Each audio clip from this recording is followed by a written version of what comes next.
sing one for Frying Pan Jack, who's alive, and the oldest of the old out there in Albany, Oregon. Fry Pan Jack settled out off of the train, the great tramp.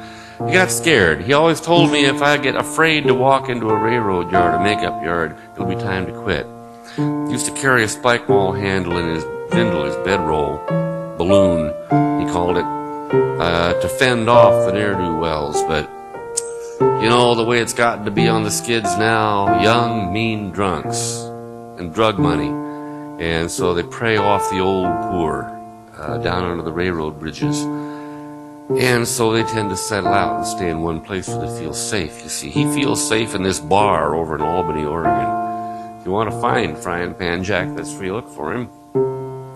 We shared a camp down there in Oroville at the foot of the Feather River Canyon coming out of Keddy on the Western Pacific. Keddy, up at the top of the canyon, still has a wooden water tower. It's never been torn down, and you can camp under it. Anybody ever been there? Up in the high Sierra? Well, it's beautiful.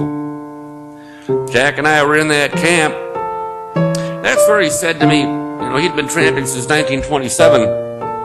He said, I told myself in 27, if I cannot dictate the conditions of my labor, I will henceforth cease to work.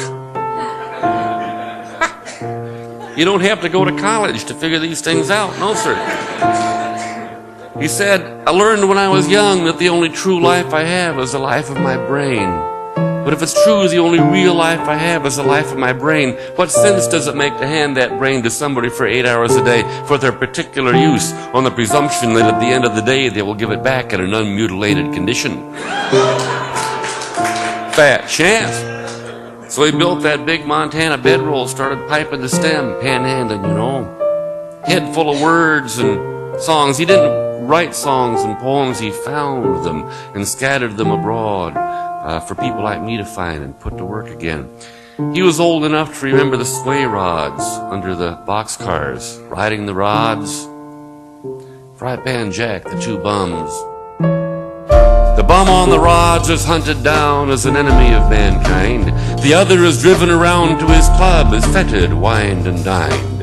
And they who curse the bum on the rods as the essence of all that's bad will greet the other with a winning smile and extend the hand so glad. The bum on the rods is a social flea who gets an occasional bite. The bum on the plush is a social leech, blood-sucking day and night. The bum on the rods is a load so light that his weight we scarcely feel, but it takes the labor of dozens of folks to furnish the other a meal. As long as we sanction the bum on the plush, the other will always be there. But rid ourselves of the bum on the plush and the other will disappear. Then make an intelligent, organized kick. Get rid of the wasted crush. Don't worry about the bum on the rods. Get rid of the bum on the plush.